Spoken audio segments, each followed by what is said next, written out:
Slap Yo Mama, comfort food so good you will wanna. My name is Monty. This is a fabulous Chef Jeff, or Hollywood for his close friends. Listen, Slap Your Mama is a video series all about comfort food from around the world. And what I'm doing is hanging out with real chefs in their real kitchens and finding out what their favorite comfort food is. So Chef Jeff. Yeah. You hang out with a pretty fancy person on the regular, Mr. Gordon Ramsay. Some might say that. How did that happen? I kind of hooked up with Gordon a little over a year ago, filling in for somebody on his production team on Hell's Kitchen, small little production that they do every once in a while. So you're on the road with Gordon Ramsay every day, pretty much. When you do get home and you do get to hang out in your kitchen, you do get to cook for yourself. What is your go-to dish? What's your comfort food? Pasta. Pasta. I love making pasta because I think it's pretty easy to make, but it's also really easy to mess up. So what's your recipe? All right, so we're going to do a little bit of a different standard of a pasta today. This isn't your basic eggs and flour pasta. This is a cavatelli, which is a small pasta. It's soft. You can crisp it in a pan. It goes with almost anything, but it's cheese-based. So it's a very different flavor, and when you're done making it, it almost looks like cheese. So basically what it is you take an electric mixer. If you don't have one at home, you can use a stainless steel bowl and a wooden spoon, and you get the same result. It just might take you a little longer.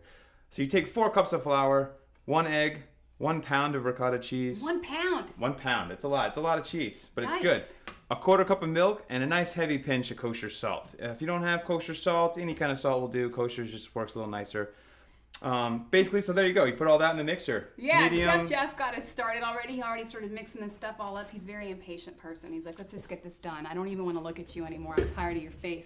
All right. So you got all that in there. You're looking at about 5 to 7 minutes in the electric mixer. It might take you 10 by hand. We're going to turn it on. About medium stirring speed, just till we see how it's going. You know, sometimes... Medium stirring speed is like this, people. All right? And you never know. You might have to add in a little bit more milk. You might have to add a little bit more flour. You know, depending on how humid it is outside, who's standing next to you. Monty's pretty hot, so she's got the dough heated up a little bit. I think he just flirted with me. He's got a girlfriend. But then, you know, you're looking for the same thing no matter what. You want to try to get basically a dry dough that is not tacky, but still wet. Okay. And then once you've gotten to there, you wrap it around, some plastic wrap around it, you put it in the fridge for a couple hours. This is something you can make the night before, so that when it comes to dinner the next day, you pull it out the fridge, you roll it out, you do all the fancy work right before dinner. If you're having a date come over, you do it while she comes in the door. Oh, this is his go-to date. There you is how go. he cinches the deal. Not a bad way to go about it. So once you've got all that stuff going, like I said, it takes a little while. So what we've done, we've made our pasta in the mixer. We've wrapped it in plastic wrap. We've had it in the fridge for about 2 hours. We've pulled it out. It's ready to roll. I want to hold. This is what pasta feels like. Feels like Play-Doh. If you're a mom, you know exactly what I'm talking about. Yes, it's a nice it does. consistency. It is. It's good. Okay. All right. So basically, what you do at this point, we're just gonna cut. We're gonna cut it in half and work with half at one time. If you try to do it all at once, it's just a little too much. I'm gonna flour the board. You're gonna put a little flour down on the board, so that it doesn't stick to the board because it's dry. The pasta is wet, and you don't want it to stick. So then what Monty's going to do is roll this out to probably around a 1/4 inch, almost a little bit thicker than you would a normal pie crust or something if you work with pies. When I make this dough, what I really like to do is I like to make it the day before, because when you do it, make it the night before, let it chill until the next day, it'll set up and it'll be a lot firmer and it'll roll better with the board, and it just kind of helps everything settle in. You can go right away, you can let it rest for an hour or two, you can go straight into the process if you really want. Just the longer time, the better. I feel like I don't have enough muscles. Oh, you're looking good. This is looking good. You really don't want to go too much thicker than that. Don't be afraid of the flour. You know, you can't get enough flour on this dough. I wouldn't drown it, but at the same time, you don't want to keep it floured. That way it doesn't stick together, because it is kind of a sticky dough. And I think you're looking pretty good right there. We're ready to cut it. This is pretty good? Yeah, we're ready to cut it. Okay. Are you going to trust me with this knife, Chef Jeff? Because it is pretty extra specially It's fine. sharp. It's fine. Okay. All right. But I'm going to show you at least what we're looking for on the one strip. Okay. What you basically want to do is get your rounded corners off, and you can keep that, and you can reincorporate that and use it later. For the beginners, I like to say kind of square it off so you can get nice strips, because you're going to do some interesting little cuts. And basically you're just looking for like 1 inch or 3/4 inch wide strips like that. And I'm gonna let you do it, and then I'll show you where we're going from there. So it's a little smaller than a slice of bacon. Exactly. And then what you do from there is you cut this into like little pieces of little bitty rectangles really. And then once you've got to there, you're gonna roll it on what's basically a gnocchi board, but it's also used to roll cavatelli and strozzopreti, which is another pasta that we can talk about in a few minutes. Okay. And this is that part. This is that step. I'm scared of this knife. It's okay. This is that step where I say, don't be afraid of the flour because You don't have to get it all over because me. when you're making these cuts, they can kind of stick together. If you've made your pasta right, they shouldn't. But it's okay. It happens. None of us are perfect. I think he is trying to talk trash about my skills right now. We're gonna ignore that. It's okay. So, how many of these equal a serving? I mean, how long does this take? You know, I guess it depends on who you're feeding. If you did all this dough right here, this would probably be just about enough for like a pretty good plate size. Okay. I don't really know how many pieces that is. I've never counted. So it's pretty labor intensive. I mean, this isn't something you can just throw together. You know, yes and no. Once you get more comfortable with the recipe, I think it's a lot easier to do on the fly. Okay. But that's why a lot of times I like to make the dough the night before.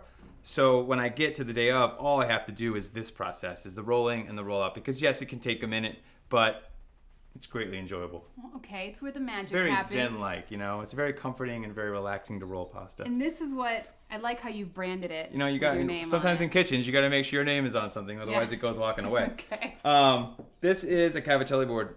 This can be used to roll cavatelli. It can be used to roll gnocchi. It can be used to roll strozzopreti, which is basically the same thing as cavatelli but flat instead of ribbed. Okay. And the way you do it is you've got your flour on your pasta so that it's not going to really stick to the board, and it's a very light motion.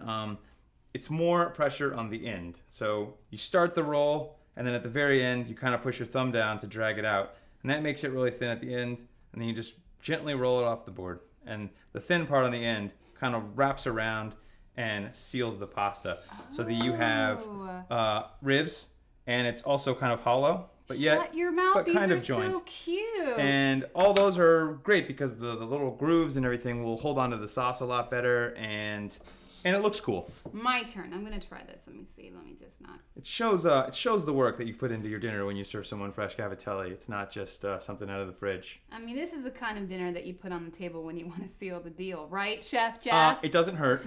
It does never hurt with that. It's always a great first date dish, or just, you know, even for your wife or husband. Oh, cavatelli is done. All right, now we're gonna go into the kitchen and we're gonna blanch it. Let's do this.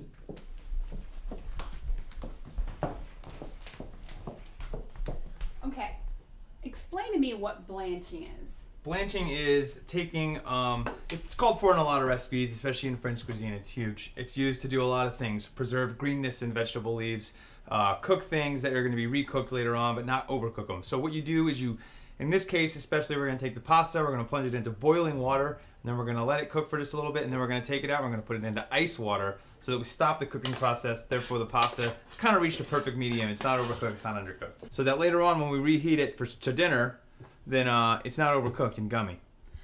With the water, the salted boiling water, do you also add oil to it? Because that's how I was taught to make You don't want to pasta. add oil to it. Oil and water will separate. They won't combine unless you emulsify them anyway. So the chances of actually getting the oil on your pasta when you put it in the water with oil are pretty slim and pointless. So what I like to do is I like to blanch my pasta, and then after I've drained it out of the cold water, then I'll put oil on it to keep it from sticking to one another, which will only help Yes. later on because we're going to sear it, and it's going to have oil on it, so it'll be great. Now, how do you know when this is done? This particular pasta will go into the water, sink to the bottom, and then when it's done, it will start to float to the top. Once it's all gotten to the top, I usually go about 10 or 15 seconds more, and then I take it out and straight into the ice bath. Yeah, this is definitely done. We have a lot of floaters. A lot. Now we've got our cavatelli. It's been blanched. It's got some oil on it so it doesn't stick together. It's a little spongy, firm. That's why you can tell it's pretty much ready to roll. We're going to serve that with some spring onions that I've pickled. They're called ramps. I pickled them earlier in the year, and I enjoy them year-round. Monty's cutting some of those up right now so that we can Delicious. incorporate them into the dish later. We're also going to use some fresh fava beans. Frozen work just fine. If you've got fresh and you know how to work with them, then I say use them. We've also got some leftover braised short ribs from last night, and we're going to top all that together with a little bit of this 15-month aged Comté cheese. Okay, so now we're ready. We've got our blanched cavatelli, we've got all our ingredients in front of us. What we're going to do is go straight into a pretty hot saute pan. I like to use a non-stick pan if you have one. If you don't, you just have a regular stainless steel or aluminum. Just make sure it's really hot before you do it. almost smoking, but not quite smoking hot. What kind of oil is this? This is just canola oil. I like to cook with canola oil because it doesn't have a lot of flavor. And if you cook with like olive oil or something, by the time you get done cooking and you've done all these things, you kind of get too much flavor in your food, and you've kind of lost what you were going for in the first place. Here, I'm doing it. Go for it. Whoa! And like what you want to do at this point is you've got the pasta in the hot pan. You just want to move it around a little bit so that it's kind of even, and then just let it sit in the hot pan and let it cook for a good 30-45 seconds. Basically what you're trying to do is get a really nice crust on one side of the pasta. The pasta's already cooked, so really you're just reheating it. But you want to get a nice crust on that one side so that when you eat the dish, you get a nice little crunch in every bite of pasta. Yummy! I can't wait. And it adds that extra little flavor. And so once it gets to that point, we'll add in our spring onions, our ramps, and a little bit of our fava beans, and then of course our short rib. And we'll put that all on the plate, and then we'll top it with some nice cheese. Now, if you don't have short ribs that you braise as leftovers, you can use pretty much anything. You can use anything, even leftovers from a restaurant that you ate at earlier in the week, or lunch, or something like that. As long as chicken, pork, beef, whatever you've got, it works fine.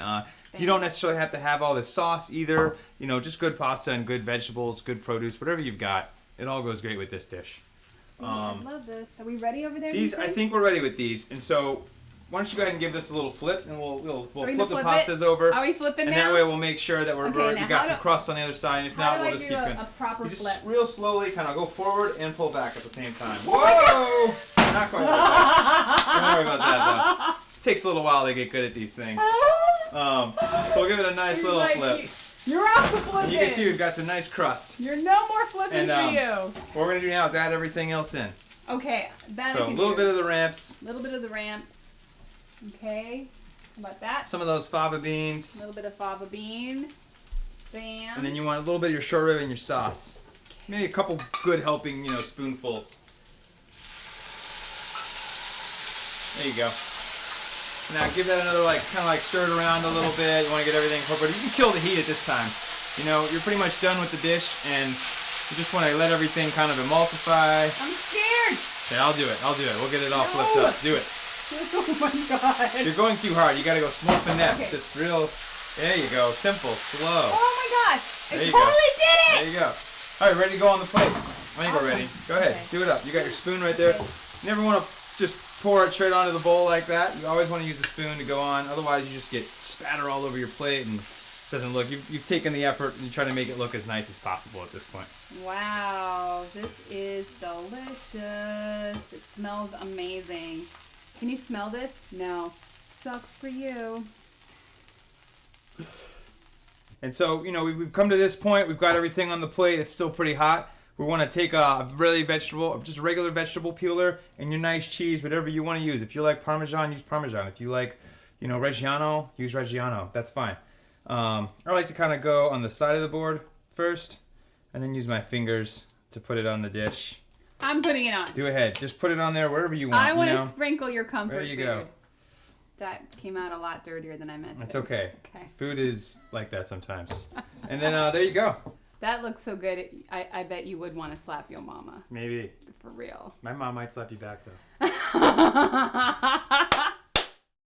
What really goes better with the food than beer?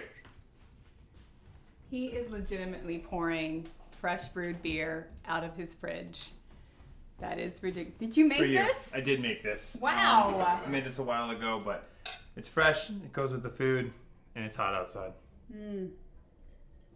This is delicious. Now, another thing that I noticed that was going on your fridge, not only do you have a tap coming out of your fridge, you also have a fan club. What's all the thank you cards about? The thank you cards come from a group of great kids called the Stokers. What they are is they're part of a nonprofit that I work with called Stoked Los Angeles.